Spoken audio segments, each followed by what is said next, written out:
Am I the a-hole? My 47 male son, 28 male, cheated on his pregnant wife, 25 female, and now I'd rather support her than him. My wife, 48 female, and I, 48 male, have 3 kids, and this one is the oldest. Admittedly, we made some mistakes with him. He was unplanned, and we had him very young. We were both balancing school and work, and he was always troubled. I thought we had done some work, mended some bridges, and that he had moved on from the issues of his younger days. When he got married, my wife and I were so happy. We thought she was wonderful and that she brought out the best in him. When they told us earlier this year that she was pregnant, we were thrilled. I couldn't wait to be a grandpa. Well, the pregnancy is now at risk, and my daughter-in-law had to go on bed rest. She can barely get out of bed at all, and my wife, our 2 daughters, 21 female and 17 female, and I have been doing our best to help her, since she doesn't really have anyone else. With her bedridden, we really thought this was my son's chance to step up. Well, he didn't. A few weeks ago, daughter-in-law called my wife and she was really upset. We were worried something was wrong with her pregnancy and rushed over. Well, she showed us his tablet. It was connected to his WhatsApp and he had some very explicit conversations with another woman. Not only that, but he was talking crap about his wife, saying she was faking her pregnancy complications, that only the other woman understood him, and that she was sexy compared to his bloated wife with her stretch marks, and how he would totally leave his wife for this woman once the baby came, and he made sure it wasn't his. He called his wife entitled and complained that she expected him to wait on her hand and foot. He also said that we were giving him the stink eye and lecturing him all the time. So not only did he start spending more time out of the house, leaving us to care for his wife, but he actually went out and cheated on her and then badmouthed her with us while doing it. Again, he cheated on his pregnant, bedridden wife instead of taking care of her. I'm getting angry even typing this. We helped our daughter-in-law pack a bag and brought her to our house. We decided to wait for him to check on her, except he never did. For 2 days, she stayed at our house. My wife took a day off work and my youngest stayed home from school. They've been supporting her as best they can. When 2 days passed and he still hadn't checked in, I went over to his apartment, where I found him just chilling, playing his PS5. I went ballistic. I told him I couldn't believe what a piece of trash I had raised, and that this was no way to treat his family. He just shrugged and said we've always treated him like trash anyway, so this was all our fault, and that his wife was cheating on him first. I asked how he knew that and if he had any proof. He said something ridiculous about her not wanting to quit her job, plus some guy from work looking at her funny at a work event. He insisted there couldn't possibly be any reason for her not to quit her job unless she was cheating. So why should he care about her? I told him those were freaking excuses, and if he really believed that, he wouldn't be pawning off taking care of her onto us. He said it was completely justified because we always treated him like crap and that he didn't owe us explanations. I told him to get screwed, and things got even more heated. It ended with me smashing his PS5 against the wall and him kicking the side mirror of my car as I was driving off. By the time I got home, my wife was crying because he had already called her up, yelled at her, and accused us of kidnapping his wife. He was also demanding that we pay for his PS5, which is insane because we bought it for him 2 years ago for his birthday. My wife was very distraught and it took me a long time to calm her down. The next day, my mother called me because my son had reached out to her. She started admonishing me for not standing up for my son, throwing the whole blood is thicker than water line at me. I told her she could get lost because of our own drama from my childhood. She has no right to call me out, but it's nothing new for her to justify and excuse horrible behavior, like she did with my dad and stepdad. She echoed my son's accusations, and I told her that was rich coming from her. Because her cheating and my dad's cheating are exactly why I know how much damage it can cause to a family. She told me it was in the past. I reiterated that she could get lost because it's literally happening right now. My son is cheating on his wife, and she's giving me grief for it and excusing his behavior. She kept arguing until I got frustrated and hung up. In the weeks since, my daughter-in-law has been inconsolable. She's been staying with us, and my wife, my youngest daughter, and I have been doing our best to support her. We sit with her, watch TV, talk, and have family meals. But she's clearly devastated. My son has been sending her threats, saying she'll end up alone, unloved, and a single mom if she doesn't come back. It got so bad we told her to block him. When he tried that nonsense with my wife, she told him that the way he was acting, he was the one who would end up alone. We told daughter-in-law we'll stick with her no matter what. As far as we're concerned, she's family, and we love her. She seems grateful but understandably sad. Meanwhile, my son has been pestering us and getting more aggressive until we all just blocked him. My mom keeps bringing up the blood is thicker than water BS. But you know what? F that. Maybe we weren't the best parents to my son. We left him with my mom a lot while we worked and went to school, and maybe he felt neglected. That's probably why he acted out as a kid. But I still can't excuse treating the woman he supposedly loved this way, making up lies about her, and refusing to apologize or make amends. So, to hell with blood. I choose the daughter-in-law who has been nothing but loving and wonderful to all of us and needs us now, over the son who's turned into the worst kind of adult. I said it. My son is a piece of turd, and I think I might hate him. Maybe it's my fault. Maybe I should have been a different parent when he was a child. But this is how things are right now, and I want nothing to do with him. Here I am, looking for validation online. Am I the a-hole? Does my mom have a point? Now for the top comments. Not the a-hole. Your son is just looking for excuses not to be a father. This, regardless of what happened when he was a child, he's an adult now and responsible for his actions. He's just making excuses for acting like a toddler having a tantrum. Stick with your daughter-in-law and grandchild. Go no contact with your mother and son. Leave them to each other. Your anger is justified. Your son's behavior is appalling, and your loyalty to your daughter-in-law is commendable. While no parent is perfect, you've done your best, and now you're protecting someone who truly needs support. Blood doesn't excuse bad behavior, and prioritizing your daughter-in-law's well-being over your son's actions is the right call. You're not in the wrong. At this point, my response would be, what is the best possible situation for my future grandchild? And what do I need to do to make sure that child is secure, loved, and supported? His mother keeps saying blood is thicker than water, and yet daughter-in-law is literally carrying his grandchild. I say protect the daughter-in-law and grandchild at all costs, and that innocent child must be the priority now. The son can go kick rocks. He sounds a lot like my oldest brother who always blames my parents for all his bad choices. Meanwhile, my other two siblings and I have the exact same parents as him, yet we were able to rise above it. Not the a-hole. I'm sorry your son turned out the way he has. Maybe you and your wife did make some mistakes when raising him, but he's an adult now, and he's responsible for his own a-holery. He sounds like a horrible human being, and until he reforms, if he ever does, which is doubtful, all of you deserves the peace his absence from your lives will bring. Next story. Am I the a-hole for exposing my dad and his wife in therapy and airing their dirty laundry to the therapist? My dad and his wife put the step family in family therapy after my dad's youngest stepkid 10 ran away back in June.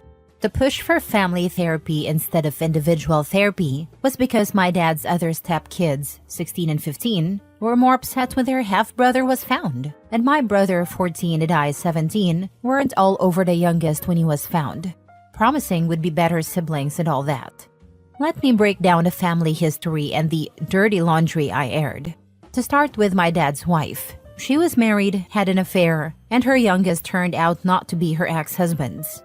When her ex found out, her youngest was already born, and he ended their marriage and fought to remove any parental responsibility for her youngest. Apparently, he knew the real dad or something, and it got messy. Her two kids knew what happened and resented and hated the youngest for it. My dad's wife hates her ex for doing what he did, and she had some legal issues with the biological dad of her youngest. He's in prison now, and it's a whole mess. She knows her older kids hate the youngest, and she tries to encourage them to have a better relationship. But her older two wish the youngest had died a long time ago. They blame him and their mom for the family falling apart. Her ex-husband has the older two 50% of the time. Then there's the three of us. My mom ended herself when I was 7 and my brother was 4. My mom had a terrible childhood and was abused by 3 adult members of her family. She and my dad told me a very PG version of it when she was alive, and I had asked why she had no family. When I look back on her life, there was always a sadness and fear around her. She was in therapy for a long time, but I think she still had demons she hadn't fully healed from. Then she was violated and got pregnant from it. I only remember this because of my dad. He was so angry when he found out she was pregnant that he basically called her a bunch of names and said he wasn't raising the spawn of some evil a-hole like that, and he left my mom. I don't even think she wanted to keep the pregnancy, but being violated again and my dad leaving her pushed her over the edge. After she passed, and my dad realized I was aware of too much of what had happened, he told me I could never tell my brother. He also said I should find a way to forgive him for what he did. When I met his wife, the two of them acted like mom was selfish and didn't love us enough. That led to me and my dad fighting a lot. For whatever reason, they were never careful about talking about his wife's history either. When we were in a therapy session 2 weeks ago, they said it didn't feel like we became a family when they got married, and they felt bad because the youngest was being the most affected. They said there were 0 reasons why we should be resisting becoming a family so much. That's when I brought up everything in front of the therapist, right there in the middle of the session. I told her about my dad's wife cheating, having a kid with someone else, apparently someone with a record who's now serving time, and how her kids hated her and her youngest for it. I mentioned how he hates her ex. Then I brought up my mom and what my dad did after her attack. I talked about the things they say to try to make my brother and me closer to my dad's wife.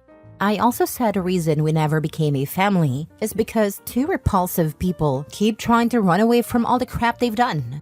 After the therapy session, my dad's wife wanted me out of the house. My brother wanted to come with me, and now we're staying with our uncle. But my dad has shown up twice since then, trying to drag us back to therapy. My brother and I have both refused to go, and that's only made my dad and his wife angrier with me. They said I should be willing to face the consequences of airing the dirty laundry and that I was wrong to say all of that to the therapist. So, am I the a-hole?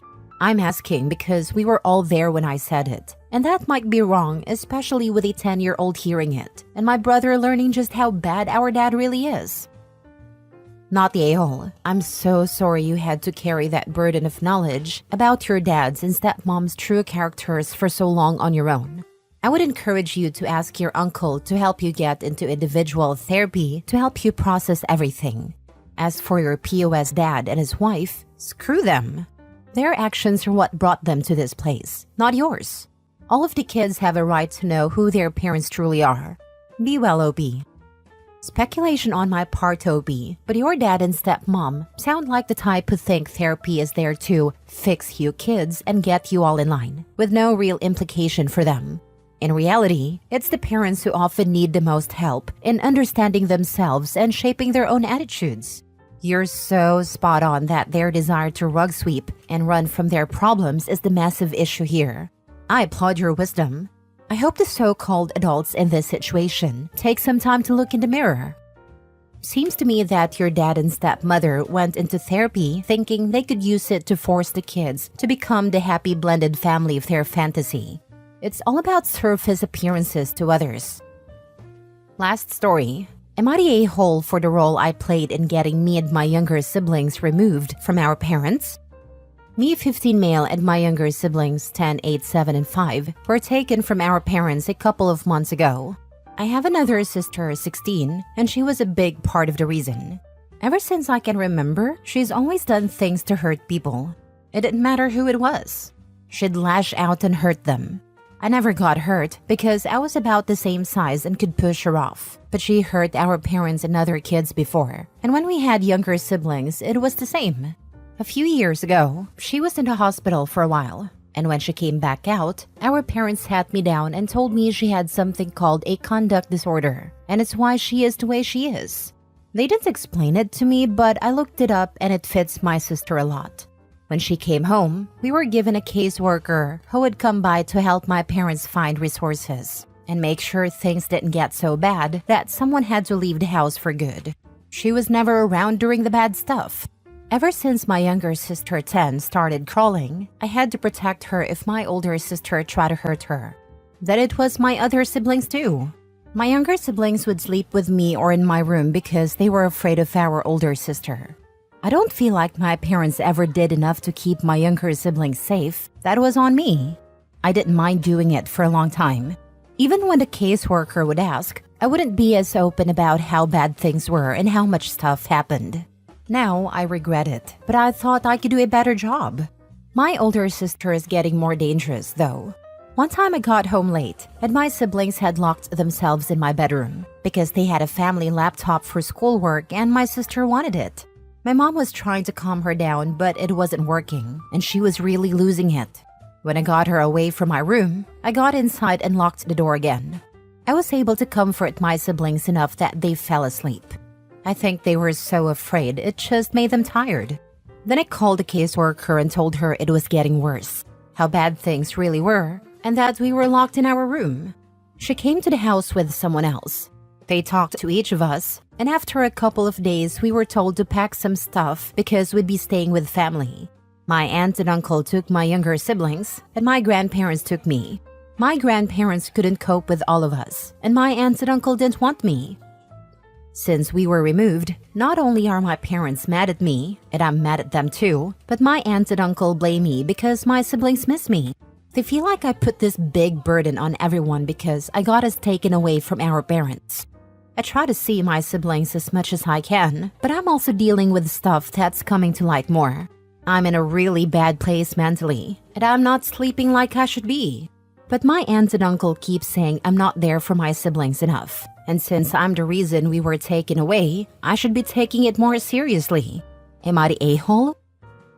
Now for the top comments. If your aunt and uncle want you to see the siblings more, then they should have let you live there. You did the right thing. If your older sister had really hurt one of your younger siblings, you would always wish you had done exactly this. CPS might be able to help you with your mental health and other things right now. It might be worth reaching out to them and asking. You can also tell them if you think your aunt and uncle aren't fit to care for your siblings.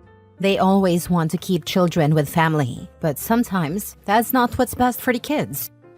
OP, tell your aunt and uncle to take your older sister so you and your siblings can live together at home. Then they only have to worry about one kid. I'm sure that'll be no problem for them. You aren't the person who got y'all taken away. She was. You did the right thing. And screw your aunt and uncle. They didn't have to live in fear like y'all did. Why don't they just take your violent sister so you and your siblings can go home? I bet they'd say no. Your sister needs to be in a hospital. They said they would never, but I'm supposed to keep protecting my siblings so we can all be together. Only I can't be there all the time. I wasn't there the day I had to call. Scared the crap out of me.